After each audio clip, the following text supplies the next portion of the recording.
নলবাৰীৰ 31 নম্বৰ ৰাষ্ট্ৰীয় ঘাইপথৰ লাউদল চকত দুৰ্ঘটনা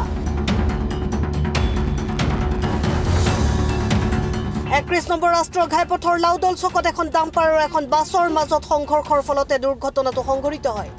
উল্লেখযোগ্য যে নলবাৰী গণেশ মন্দিৰৰ দিশৰ পৰা এখন ডাম্পাৰ আৰু এখন যাত্ৰীবাহী বাছ একে দিশৰ পৰা আহি থকা সময়তে হঠাতে বাছখনে ব্ৰেক কৰি দিয়া একে দিশৰ পৰা আহি থকা AS25CC 8211 নম্বৰৰ ডাম্পাৰখনে পিছফালৰ পৰা খুন্দা মাৰে ইতিমধ্যে ঘটনাস্থলীৰ পৰা বাছখনে গুচি যায় যদিও ডাম্পাৰ চালকজনক ৰাইজে উত্তম মাধ্যম সোধায় অৱশ্যে দুৰ্ঘটনাটোত কোনো লোক হতাহত হোৱা নাই বুলি জানিব পৰা গৈছে বাছখনে মাৰিছে কোনখনে এইখনে ডাম্পাৰে কি হৈছে বাছৰ কিবা হৈছে নি মানুহ বাছৰ পিছটো নাই বাছখন ক'ত আছে এতিয়া বাছখন গুচি না মানুহ কিবা হৈছে নি বাছৰ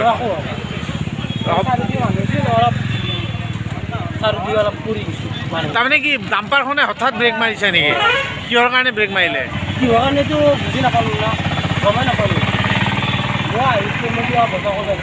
বাছৰ মানুহ কিবা হৈছে মানুহ আকৌ ক'ত নি আছিলে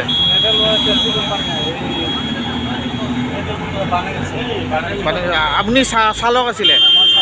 কাৰোবাৰ কিবা হৈছে নেকি আৰু আপোনাৰ গাড়ীখন নাম্বাৰ কি আছিল নাম্বাৰ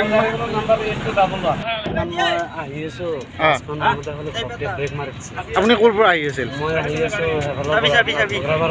ঘগ্ৰাবাৰৰ পৰা তাৰপিছত আহি আছোঁ বাছখনো মানুহ দেখা ঘপকে ব্ৰেক মাৰি দিলে মই আহি আছোঁ মোৰ এই চাইডে গাড়ী আছে ঘপকে গাড়ীখন ব্ৰেক মাৰি দিছে মোৰ গাড়ী ৰখাব পৰা নাই বাছখন ক'ৰ পৰা আহি আছিল বাছখন এফালৰ পৰা গণেশ মন্দিৰ চাইডৰ পৰা আহি আছে আপুনিও সেইটো চাইডৰ পৰা আহি আছিল পিছফালৰ পৰা খুন্দাইছে নেকি আপুনি হঠাৎ ব্ৰেক মাৰি দিছে নেকি হঠাৎ এই বাছখনে হঠাৎকে ব্ৰেক মাৰি দিলে মানুহ দেখা পাই পেলাই ঘপকে ব্ৰেক মাৰি দিলে মোৰ এই চাইডৰ গাড়ী আছে মই লাহে আহি আছোঁ বাছখনো জোৰত আছে আহি পেলাই মানুহ চিগনেল দিলে ঘপকে ৰখাই দিয়াৰ পিছতে মানে ঘপকে লাগি গ'ল আপোনাৰ কি হৈছে আপুনি চলাইছিলে মই চলাইছিলোঁ হয় আপোনাৰ কি হৈছে মোৰ একো পাব্লিকে বাছখনৰ কাৰ কি হৈছে বাছখনৰ কাৰো একো হোৱা নাই বাছখন পলাই গুচি গ'ল ৰাইজৰ কণ্ঠ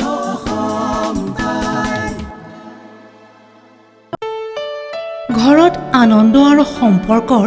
চমক বজাই ৰাখিবলৈ জৰুৰী হৈছে সকলো আনন্দময় মুহূৰ্তত মৰমৰ উপহাৰ দিয়াটো সেইবাবে মধুশ্ৰী জুৱেলাৰ্ছে আনিছে সকলো ৰঙীন ক্ষণৰ বাবে বিশেষ গহনা হীৰাৰে হওক সোণৰে হওক বা ৰূপৰে হওক শ্ৰেষ্ঠ ডিজাইনছ আৰু হলমাৰ্কযুক্ত গহনাই ৰাখে সম্পৰ্কক নিখুঁত তেনেহ'লে আজিয়ে আনক আনন্দ মধুশ্ৰী জুৱেলাৰ্ছৰ সৈতে যোগাযোগ কৰক 7028000341 নাইবা ভিজিট কৰক LNB ৰোড নলবাৰী অসম